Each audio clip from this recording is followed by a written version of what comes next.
చూడండి అక్కడ ఏముందో, మీకు చేసి ప్రయోజనం ఏముంది.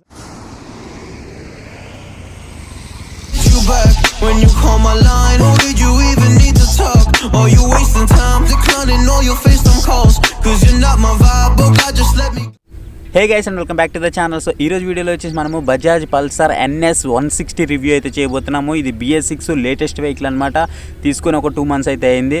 సో ఇంకా నెంబర్ ప్లేట్ కూడా అయితే రాలేదు. సో ఈ వెహికల్ అయితే మనం ఇవాళ ఎక్స్ప్లోర్ చేసి కంప్లీట్ రివ్యూ అయితే మీకు ప్రొడ్యూస్ చేస్తాను. దీంట్లో నాకు నచ్చిన ప్రోస్ ఏంటి, కాన్స్ ఏంటి, ప్రైస్ కానివ్వండి, సో ఎవ్రీథింగ్ డీటెయిల్స్ అయితే మీకు ఎక్స్ప్లెయిన్ చేస్తాను అనమాట. సో ఇది మనం కొనవచ్చా లేదా అనేది మీకు కంప్లీట్గా ఎండ్కి వచ్చేటప్పటికైతే మీకు తెలిసిపోతుంది. సో ఇంతవరకు ఎవరన్నా మన ఛానల్ని సబ్స్క్రైబ్ చేసుకోకపోతే మాత్రం ఇప్పుడే మన ఛానల్ని సబ్స్క్రైబ్ చేసుకోండి. సో ఈ వీడియోకి నేను ఒక 500 likes అయితే టార్గెట్ ఇస్తున్నాను. సో ఖచ్చితంగా ప్లీజ్ లైక్ చేయండి. అలాగే మన ఛానల్ ఎవరైనా సబ్స్క్రైబ్ అయితే ఇప్పుడే సబ్స్క్రైబ్ చేసుకోండి.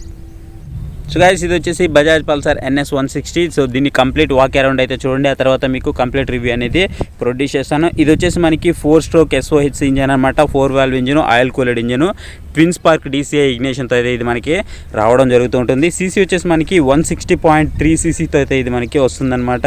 అండ్ మ్యాక్సిమం పవర్ వచ్చేసి మనకి 17.2 PS అట్ వచ్చేసి 9000 RPM అయితే ఉంటుంది. సో ఈ పవర్ దీనికి వర్తబులా కాదా అనేది నేను మీకు టెస్ట్ డ్రైవ్ చేసినప్పుడు అయితే చెప్తాను అనమాట. నెక్స్ట్ వచ్చేసి మ్యాక్సిమం టార్క్ వచ్చేసి మనకి 14.6 Nm టార్క్ అయితే ఉంటుంది. అట్ వచ్చేసి మనకి 7250 RPM అయితే ప్రొడ్యూస్ చేస్తుంది అనమాట. అండ్ మనకి ఏదైతే క్లచ్ ఉందో, సో క్లచ్ వచ్చేసి మనకి మల్టీప్లేటెడ్ క్లచ్ అయితే ఇవ్వడం జరిగింది. అండ్ నెక్స్ట్ దీని వెయిట్ కనుక చూసుకున్నట్లయితే ఓవరాల్ అండ్ మీరు వెహికల్ అయితే చూడొచ్చు, ఒక సాలిడ్ అయితే ఉంటుందన్నమాట వెహికల్. సో వెహికల్ వచ్చేసి మనకి ఆల్మోస్ట్ 151 kgs అయితే ఉంటుంది. అండ్ నెక్స్ట్ వచ్చేసి మనము ఇక్కడ ఫ్యూయల్ ట్యాంక్ చూస్తున్నాం కదా. సో ఈ ఫ్యూయల్ ట్యాంక్ వచ్చేసి మనకి 12 liters ఆఫ్ ఫ్యూయల్ ట్యాంక్ అయితే ఇవ్వడం జరిగింది. అండ్ ఫ్రంట్ టైర్ కనుక చూసుకున్నట్లయితే ఫ్రంట్ టైర్ వచ్చేసి మనకి 90/90, ఇది మనకి 70తో అయితే వస్తుందన్నమాట. సో ఇది మనకి నైలాన్ టైర్. అండ్ ఫ్రంట్ ఏదైతే మీరు సస్పెన్షన్ చూస్తున్నారో, సస్పెన్షన్ వచ్చేసి మనకి టెలిస్కోపిక్ సస్పెన్షన్ అయితే ఫ్రంట్లో అయితే రావడం జరిగింది. సస్పెన్షన్ అయితే చాలా బాగుంది. So telescopic suspension with anti friction బ్రష్తో అయితే ఇది మనకి రావడం జరుగుతుంది.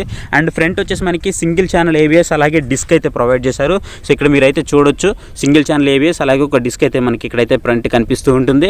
అండ్ డిస్క్ పర్ఫార్మెన్స్ కూడా నేను డ్రైవ్ చేశాను కాబట్టి చాలా మంచిగా అయితే నాకు అనిపించింది అనమాట. మిగతా విషయాలు మనం డ్రైవింగ్లో అయితే మాట్లాడుకుందాము. అండ్ ఏదైతే మనం లైటింగ్ సెటప్ చూస్తున్నామో, హెడ్లైట్ వచ్చేసి మనకి హాలోజన్ బల్బ్ అయితే ఇచ్చారు. అండ్ ఏదైతే మనము టర్నింగ్ ఇండికేటర్స్ ఉన్నాయో, సో టర్నింగ్ ఇండికేటర్స్ అయితే మనకి బల్బ్ అయితే ఇవ్వడం జరిగింది. అండ్ బ్యాక్ సైడ్ ఏదైతే మనకి లైట్ ఉంటుందో అది మాత్రం LED లైట్ అయితే ప్రొవైడ్ చేశారని చెప్పుకోవచ్చు. అండ్ నెక్స్ట్ వచ్చేసి మనకి ఏదైతే మనము గ్రౌండ్ క్లియరెన్స్ చూస్తున్నామో, సో ఇక్కడ మీరు చూడొచ్చు గ్రౌండ్ క్లియరెన్స్ అనేది. సో గ్రౌండ్ క్లియరెన్స్ అయితే చాలా బాగుంది. 177 mm వరకు మనకి గ్రౌండ్ క్లియరెన్స్ అయితే ఉంది. సో చాలా మంచిగానే ఉంది గ్రౌండ్ క్లియరెన్స్ అనేది. అండ్ ఇది మనకి సెంటర్ స్టాండ్ అలాగే సైడ్ స్టాండ్ రెండింటితో అయితే రావడం జరుగుతుంది. సో ఇక్కడ మీరు సెంటర్ స్టాండ్ అయితే చూడొచ్చు. అండ్ నెక్స్ట్ మీకు ఇప్పుడు సైడ్ స్టాండ్ కూడా చూపిస్తాను. సో మీరు ఇక్కడ చూసినట్లయితే ఇక్కడ మీకు క్లియర్గా అయితే అబ్జర్వ్ చేయండి. సో ఇక్కడ మీకు సైడ్ స్టాండ్ వస్తుంది, అలాగే ఇక్కడ సెంటర్ స్టాండ్ వస్తుంది, రెండు అయితే వస్తాయన్నమాట. అండ్ మనం గేర్స్ కనుక చూసుకున్నట్లయితే గేర్స్ వచ్చేసి మనకి 5 speed గేర్స్తో ఇది రావడం జరుగుతుంది. అండ్ బ్యాక్ సైడ్కి వచ్చేద్దాము. సో బ్యాక్ సైడ్ కనుక వచ్చినట్లయితే ఇక్కడ మీరు టైర్ సైజ్ అయితే చూడొచ్చు. సో టైర్ సైజ్ వచ్చేసి మనకి 120/80, ఇది మనకి 17 inches టైర్ అనమాట. సో టైర్ అయితే మనకి గ్రిప్పింగ్ పరంగా మాత్రం no problem. And back side కూడా మనకి డిస్క్ బ్రేక్ అయితే ప్రొవైడ్ చేయడం జరిగింది. అండ్ బ్యాక్ ఏదైతే మనకి సస్పెన్షన్ ఉందో, సస్పెన్షన్ అయితే నైట్రాక్స్ మోనోషాక్ సస్పెన్షన్ అనమాట. ఇది సస్పెన్షన్ పరంగా మనకి మంచి సస్పెన్షన్ అయితే ఇవ్వడం జరిగింది. అండ్ బ్యాక్తో కంపేర్ చేస్తే మనకి ఫ్రంట్ సస్పెన్షన్ అయితే చాలా బాగా ఉందని చెప్పవచ్చు. అండ్ ఏదైతే మనం టైల్ లైట్ చూస్తున్నామో, సో ఈ టైల్ లైట్ వచ్చేసి మనకి ఓల్డ్ పల్సర్లో ఏ విధంగా ఉంటుందో సేమ్ అదే విధంగానే ఉంటుంది. అండ్ ఇవి మనకి LED లైటింగ్ అనమాట. బట్ ఇండికేటర్స్ మాత్రం మనకి బల్బ్ అయితే ఇవ్వడం జరిగింది. బట్ ఈ ప్రైస్ పాకెట్లో మనకి ఖచ్చితంగా LED అయితే మనము ఎక్స్పెక్ట్ చేయొచ్చు. బట్ LED ఇచ్చుంటే నాకు కూడా మంచిగా అనిపించింది. ఆ ప్రైస్ పాకెట్లో మనము LED అయితే ఎక్స్పెక్ట్ చేసి ఉండొచ్చు అనమాట.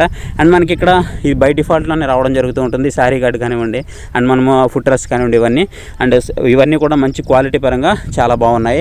అండ్ నాకు ఇంకోటి నచ్చని అంశం ఏదైనా ఉంది అంటే, బ్యాక్ సైడ్ కనుక చూసుకున్నట్లయితే ఇక్కడ మనకి ఫైబర్ బాడీ వస్తుంది, చూసారు కదా. సో ఈ ఫైబర్ బాడీ అనేది పడినప్పుడు అంత మనకి ప్రొటెక్షన్ అయితే ఇవ్వలేకపోతుంది. సో ఇక్కడ మీరు చూడొచ్చు, చాలా కొత్త వెహికల్, ఇంకా మీకు అది నెంబర్ ప్లేట్ కూడా రాలేదు. అండ్ కింద పడింది. సో కింద పడిన వెంటనే చూడండి ఎలా అయిపోయిందో, బ్రేక్ అయిపోయింది అనమాట. సో ఈ విధంగా అయితే ఫైబర్ ప్లాస్టిక్ వల్ల బ్రేక్స్ అయితే అవుతున్నాయి అనమాట. సో ఇప్పుడు ఈ పార్ట్ మార్చడానికి వీళ్ళు 3000-3500 మధ్యలో ఛార్జ్ అయితే చేస్తున్నారంట. సో ఇక్కడ కూడా మనకి బిల్డ్ క్వాలిటీ అనేది కొంచెం ఇంప్రూవైజ్ చేస్తుంటే బాగుండేది అనేది నా ఒపీనియన్. అండ్ సీట్ విషయానికి వస్తే సీట్ వచ్చేసి మనకి స్ప్లిట్ సీట్తో వస్తుంది. సో స్ప్లిట్ సీటు మనకి కంఫర్టబిలిటీ విషయంలో మాత్రం చాలా బాగుందని చెప్పొచ్చు. అండ్ మనకి ఇక్కడ గ్రాబ్ రైల్ ఉంది. సో గ్రాబ్ రైల్ కూడా మనము పట్టుకోవడానికి అయితే చాలా కంఫర్ట్గానే ఉంది. So that is no problem అనమాట. సో ఇవన్నీ కూడా మనకి ప్రాబ్లం లేకుండా చాలా బాగున్నాయి. అండ్ ఇక్కడ మనం చూడొచ్చు, ఇక్కడ మనకి కిక్ స్టార్ట్ వస్తుంది. అండ్ ఇక్కడ చూస్తే మనకి ఇక్కడ సెల్ఫ్ స్టార్ట్ ఉంది. సో రెండింటితో అయితే ఇది మనకి రావడం జరుగుతూ ఉంటుంది. అండ్ మనము మేజర్గా ఈ హ్యాండిల్ బార్ దగ్గరికి వచ్చేటప్పటికి హ్యాండిల్ బార్ అనేది మనకి చాలా కంఫర్టబుల్గా ఉంటుంది. సో మీకు అందరికీ తెలిసిన విషయమే, NS160 అయినా సరే NS200 అయినా సరే హ్యాండిల్ బార్ అనేది మనకి చాలా కంఫర్టబుల్గా ఉంటుంది. అండ్ ఏదైతే మనము రైట్ సైడ్ చూస్తున్నామో, రైట్ సైడ్ వచ్చేసి మనకి ఇంజిన్ కిల్స్ స్విచ్ అయితే మనకి ఇక్కడ ప్రొవైడ్ చేయడం జరిగింది. అండ్ దాంతోపాటు కింద మనకి సెల్ఫ్ స్టార్ట్ అయితే ప్రొవైడ్ చేశారు. అండ్ మనము లెఫ్ట్ సైడ్కి వచ్చేటప్పుడు మనకి హై బీమ్ లో బీమ్కి సంబంధించినటువంటి స్విచెస్ అయితే ప్రొవైడ్ చేయడం జరిగింది. అండ్ హార్న్కి సంబంధించినటువంటి స్విచెస్ కూడా ఇక్కడైతే ప్రొవైడ్ చేశారనమాట. అండ్ నెక్స్ట్ మనము కన్సోల్ కనుక చూసుకున్నట్లయితే ఇది మనకి అనలాగ్ కన్సోల్ ఉంది, అలాగే డిజిటల్ కన్సోల్ ఉంది. అండ్ మీకు ఇప్పుడు ఆన్ చేసి చూపిస్తాను చూడండి. సో ఇప్పుడు నేను ఇగ్నిషన్ అయితే ఆన్ చేస్తున్నాను. సో ఇగ్నిషన్ ఆన్ చేస్తే మీరు ఇక్కడ క్లియర్గా అయితే చూడొచ్చు. అండ్ మనకి ఇక్కడ అనలాగ్ అలాగే డిజిటల్ కన్సోల్ అయితే ఉంటుంది. అండ్ డిజిటల్ కన్సోల్లో కనుక చూసుకున్నట్లయితే మనము ట్రిప్ మీటర్ కానివ్వండి, అలాగే స్పీడోమీటర్ కానివ్వండి, ఓడోమీటర్ కానివ్వండి, అలాగే ఫ్యూయల్ గేజ్ కానివ్వండి, క్లాక్ కానివ్వండి కనిపిస్తుంది అనమాట. ఇక్కడ మీకు క్లియర్గా అయితే చూడొచ్చు.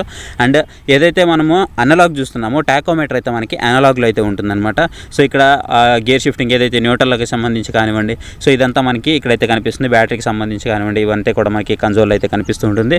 కన్సోల్ అయితే మనకి సేమ్ కన్సోల్ ఏదైతే మనము NS200లో చూస్తుంటామో అదే కన్సోల్ అయితే మనకి ఇక్కడ కనిపిస్తూ ఉంటుంది. కన్సోల్ అయితే మనకి పెద్ద మార్పు అయితే ఉండదు, బట్ చూడడానికి అయితే మనకి చాలా బాగుంటుంది కన్సోల్. అండ్ దీని బ్యాటరీ కనుక చూసుకున్నట్లయితే దీని బ్యాటరీ వచ్చేసి మనకి 12 volts బ్యాటరీ అనమాట. అండ్ దీని మైలేజ్ వచ్చేసి మనకి కొంతమంది చెప్తున్న దాని ప్రకారం ఏంటి అంటే, సో దీన్ని వాడిన యూజర్ ప్రకారం ఏంటి అంటే 40 నుంచి 45 మధ్యలో అయితే వస్తుందన్నమాట. మీరు హైవేలో వెళ్ళినప్పుడు అయితే 45 అయితే ఎక్స్పెక్ట్ చేయొచ్చు. బట్ ఎప్పుడైతే మీరు సిటీ డ్రైవ్ చేస్తుంటారో సో ఆ టైంలో మాత్రం మీరు 40 నుంచి 45 మధ్యలోనే ఎక్స్పెక్ట్ చేయాలి. అంతకంటే మీరు దీంట్లో అయితే ఎక్కువ అయితే ఎక్స్పెక్ట్ చేయలేరు. నెక్స్ట్ మీకు గోప్రో వ్యూలో ఇది ఎలా ఉందనేది మీకు పర్ఫార్మెన్స్ గురించి అయితే మాట్లాడతాను. So guys, back to the GoPro view. So ఇప్పుడు మనం టెస్ట్ డ్రైవ్కి అయితే వెళ్ళబోతున్నాము. సో టెస్ట్ డ్రైవ్లో మీకు అన్ని విషయాలు అయితే మాట్లాడతాను. సో 3rd గేర్ వేసాను, 4th gear, 5th gear. 5th గేర్లో నాకు మంచి స్పీడ్ అయితే వెళ్తుంది. And main seating comfortability. So seating comfortability అయితే నాకు పర్ఫెక్ట్గా సెట్ అయింది. సో ఈజీగా మీరు 5.8, 5.9 ఉన్నా సరే చాలా కంఫర్టబుల్గా దీన్ని అయితే డ్రైవ్ చేయొచ్చు. మీకు ఆ హైట్కి అయితే ఇది అసలు పిట్టలా ఉంటుందన్నమాట. ఆ హైట్కి అయితే మీకు చాలా చాలా అంటే చాలా ఈజీగా మీరు దీన్ని అయితే ఆ హైట్కి అయితే క్యారీ చేయొచ్చు. చాలా హ్యాండీగా ఉంది. కంట్రోల్ మాత్రం చాలా హ్యాండీగా ఉంది. అండ్ 60-70 స్పీడ్లో మీరు ఇక్కడ చూడొచ్చు హ్యాండిల్ బారు. సో నాకు ఎలాంటి గతుకులు లేవు. 70 స్పీడ్లో హ్యాండిల్ బార్ అనేది 80 స్పీడ్. సో జర్క్స్ అయితే వస్తుందన్నమాట. అంటే లైక్ హ్యాండిల్ బార్ అనేది మనకి వైబ్రేషన్ వస్తుంది, జర్క్స్ కాదు, వైబ్రేషన్ అయితే వస్తుంది హ్యాండిల్ బార్ నుంచి అయితే. అది 70 స్పీడ్ 60 స్పీడ్ లాగానే మనకి ఆల్మోస్ట్ జర్క్స్ అనేది స్టార్ట్ అవుతుంది. 60+ నుంచి స్టార్ట్ అవుతుంది. బట్ మనకి 60 బిలోలో మాత్రం ఆ జర్క్స్ అనేవి లేవు. అండ్ ఆ హ్యాండిల్ వైబ్రేషన్ అనేది మనకి లేదు. అండ్ ఇంజిన్ రిఫైన్మెంట్ వచ్చేసి మనకి మంచిగా ఉంది. అండ్ చాలా బాగుంది, చాలా స్మూత్గా ఉందన్నమాట. సీట్ కూడా కొంచెం హార్డ్గా ఉన్నప్పటికీ కంఫర్టబుల్గా ఉంది, బట్ కంఫర్టబుల్గా ఉంది. అండ్ ఓవరాల్గా మెయిన్ మనము ఫ్రంట్ సస్పెన్షన్ గురించి మాట్లాడుకుంటే నాకు మెయిన్ నచ్చింది front suspension. So telescopic suspension అనేది చాలా బాగుంది, చాలా అంటే చాలా బాగుంది. ఈవెన్ నేను వచ్చేటప్పుడు రివ్యూ చేసి వస్తున్నాను కదా, సో ఆ టైంలో నేను ఏం చేశానంటే ఆఫ్ రోడింగ్ నుంచి వచ్చాను. సో ఆఫ్ రోడ్ నుంచి వచ్చినప్పుడు నేను గమనించింది ఏంటంటే నాకు చాలా మంచిగా అనిపించింది సస్పెన్షన్ అనేది. అండ్ ఈవెన్ నా బైక్ కంటే కూడా నాకు ఇది సస్పెన్షన్ అనేది చాలా మంచిగా అనిపించింది. అండ్ దీని ప్రైస్ చెప్పలేదు కదా మీకు. సో దీని ఎక్స్షోరూమ్ ప్రైస్ వచ్చేసి 1,20,000 రూపాయల దగ్గర అయితే ఉందన్నమాట. సో ఆన్ రోడ్కి వచ్చేటప్పటికి మీకు ప్రైస్ ఇంకో 40,000 రూపాయల దాకా ప్రైస్ అయితే పడుతూ ఉంటుంది. అండ్ 30 చిల్లర 40,000 దాకా పడుతుంది. ఆల్మోస్ట్ 40,000 అనుకోండి, 40,000 రూపాయల దగ్గర అయితే పడుతూ ఉంటుంది. అండ్ బెటర్ నేను రివ్యూ చేసిన తర్వాత చేయక ముందు కూడా చెప్తున్నాను. అండ్ దీనికి ముందు నేను ఏదైతే BS4 ఉందో సో BS4లో కూడా చేస్తున్నాను. అండ్ దాంట్లో కనుక చూసుకున్నట్లయితే నేను అప్పుడే చెప్పాను మీకు, మీరు కనుక NS కనుక తీసుకోవాలి అనుకుంటే NS200 మీకు బెస్ట్ ఆప్షన్ అయితే అవుతుంది. అండ్ ఇప్పుడు 160 చేసిన తర్వాత కూడా చెప్తున్నాను. సో మీకు 200 ఏదైతే ఉందో సో NS200, సో NS200 మీకు బెస్ట్ ఆప్షన్ అనమాట 160 కంటే కూడా. సో 160 అనేది మీకు ఒక ఆప్షనల్ మాత్రమే. సో ఈవెన్ మీకు కావాలి అనుకుంటే తీసుకోవాల్సిందే తప్ప, నాకు 160లోనే కావాలి అనుకుంటే తీసుకోవాల్సిందే తప్ప, లేదు అనుకుంటే మాత్రం మీరు ఖచ్చితంగా ఏదైతే 200 ఉందో NS 200, సో NS 200కి అయితే వెళ్ళిపోండి. సో అది మీకు బెటర్ అయితే అవుతుంది. ఇక్కడ ఈ ప్రైస్ అనేది ఇంకొక 30-40 వేలు ఎక్స్ట్రా అయినా సరే మీకు అక్కడ మంచి క్వాలిటీ అయితే దొరుకుతుంది. అండ్ రైడింగ్కి సంబంధించి కానివ్వండి, చూడండి నేను 60 స్పీడ్లోనే ఉన్నాను, బట్ నాకు ఇక్కడ వైబ్రేషన్ అయితే వస్తుంది అనమాట. మీకు ఇక్కడ నోటిసబుల్ అవుతుందో లేదో తెలియదు. ఈవెన్ నాకు ఒక చిన్న సింగిల్ గతుకు కూడా లేదు. నేను NH5లో ఉన్నాను. సో NH5లో నాకు గతుకు లేనప్పటికీ కూడా వైబ్రేషన్ అయితే వస్తుంది. అండ్ గేర్ షిఫ్టింగ్ గురించి మాట్లాడుకుంటే గేర్ షిఫ్టింగ్ అయితే మంచిగానే ఉంది. అండ్ ఏదైతే బ్రేకింగ్ పర్ఫార్మెన్స్ ఉందో సో మీరు చూడొచ్చు. సో బ్రేకింగ్ అయితే నాకు చాలా ఇమీడియట్గా రెస్పాండ్ అవుతుంది. బ్యాక్ బ్రేక్ అయితే నాకు కొంచెం లేట్ అని అనిపిస్తుంది. అండ్ సెకండ్స్లో నాకు మిల్లీ సెకండ్స్లో తేడా అయితే కనిపిస్తూ ఉంటుంది బ్యాక్ బ్రేక్లో అయితే మాత్రము. బట్ ఫ్రంట్ బ్రేక్ ఏదైతే ABS ఉందో యాక్యురేట్గా పనిచేస్తుంది. చాలా అంటే చాలా సూపర్గా ఉందని చెప్పవచ్చు. ఈవెన్ మీకు స్పీడ్ తీసుకునే విధానం ఎట్లా ఉందంటే, ఒక మిడ్ రేంజ్కి వచ్చిన తర్వాత స్పీడ్ అనేది మీకు ఒక హై రేంజ్లో తీసుకుంటుంది. బట్ స్టార్టింగ్లో మాత్రం ఇనీషియల్గా మీకు అంత స్పీడ్ అయితే తీసుకోవట్లేదు. అండ్ ఏదైతే మీరు 200తో కానీ చూసుకున్నట్లయితే 200 అయితే మీకు 200cc వెహికల్స్లో ఎక్సెప్ట్ మీరు డ్యూక్, KTM లాంటి వెహికల్స్ని పక్కన పెట్టినట్లయితే మిగతా 200ccలో ఉన్నటువంటి వెహికల్స్ ఏవైతే ఉన్నాయో, ఈవెన్ మీరు అపాచీతో కంపేర్ చేసినా సరే మీకు NS 200 అనేది బెస్ట్ పవర్ అండ్ మీకు అది బెస్ట్ థ్రోటల్ పికప్ అయితే వస్తుంది అనమాట. సో మీరు థ్రోటల్ ఇవ్వగానే బైక్ అయితే మీకు ఒక బుల్లెట్లా దూసుకెళ్ళిపోతుంది. సో దాంట్లో అయితే మీకు బెస్ట్ పర్ఫార్మెన్స్ అయితే కనిపిస్తుంది. దీంతో కంపేర్ చేస్తే మీకు 200ccలో అదొక బెస్ట్ పర్ఫార్మెన్స్ అనమాట. సో ఈవెన్ మీరు దానికైతే షిఫ్ట్ అవ్వడము నేను అదే మీకు బెటర్ అని చెప్తాను. అండ్ ఇక మెయిన్ మాట్లాడుకోవాల్సింది బ్యాక్ బ్రేక్ అయితే అంత ఫాస్ట్గా రెస్పాండ్ అవ్వట్లేదు. మీరు ఇక్కడ చూడొచ్చు. సో బ్యాక్ బ్రేక్ అయితే కొంచెం అవుతుంది, బట్ అంత ఫాస్ట్గా అయితే రెస్పాండ్ అవ్వట్లేదు. బట్ ఫ్రంట్ బ్రేక్ మాత్రం అసలు చూడొచ్చు మీరు, చాలా సూపర్గా ఉంది. ఫ్రంట్ బ్రేక్ మాత్రం చాలా అంటే చాలా సూపర్గా ఉంది. మీకు కెమెరా యాంగిల్ సరిగా ఉందని అనుకుంటున్నాను. ఇవి నచ్చకపోతే ఈ వీడియో వరకు ఇగ్నోర్ చేయండి, ఎందుకంటే మౌంట్ అనేది ఇరిగిపోయింది. వేరే కెమెరాకి వేసాను మౌంట్ అనేది. సో ఇక్కడ నాకు కెమెరా యాంగిల్ ఏ విధంగా అనేది ఎండకైతే కనిపించట్లేదు. సో ఇదొకటైతే అడ్జస్ట్ చేసుకోండి. సో ఇది గైస్ కంప్లీట్ రివ్యూ అనమాట. సో నేను డ్రైవ్ చేస్తున్నప్పుడు నాకు మంచి ఫీల్ అయితే ఉంది. మీకు ఇది ఆప్షనల్గా మాత్రమే, ఫైనల్గా నేను చెప్పదలుచుకునేది ఇది మాకు ఆప్షనల్ మాత్రమే. మీరు ఇంకొంచెం డబ్బులు పెట్టుకోగలిగితే మాత్రం ఖచ్చితంగా మీరు 200కి అయితే వెళ్ళిపోండి. మీకు మైలేజ్ పరంగా కూడా పెద్ద డిఫరెన్స్ అయితే తెలియదు. ఒక 5 కిలోమీటర్స్ మాత్రం మీకు డిఫరెన్స్ అయితే ఉంటుంది. లేదు నాకు 160 కావాలంటే మీరు ఖచ్చితంగా 160 అయితే తీసుకోవచ్చు. బట్ ఏదైతే నేను ఇందాక బిల్డ్ క్వాలిటీ గురించి మాట్లాడానో, టైల్ సైడ్ వచ్చేసి బిల్డ్ క్వాలిటీ ఏదైతే ఉందో సో అది ఇంప్రూవ్ చేయాల్సిన అవసరం అయితే ఎంతైనా ఉంది. సో అదొకటైతే నేను నోటీస్ చేయడం జరిగింది. సో ఇంకా మనకి ఏవైతే స్పెషల్ ఫీచర్స్ వస్తున్నాయో, ఇప్పుడు వస్తున్నటువంటి టెక్నికల్ స్పెషల్ ఫీచర్స్ ఏవైతే ఉన్నాయో అవి ఫీచర్స్ అయితే మనకి మిస్ అయ్యాయని అయితే చెప్పుకోవచ్చు. సో అవి కూడా తీసుకొస్తే ఇది బెటర్ అయితే అవుతుంది.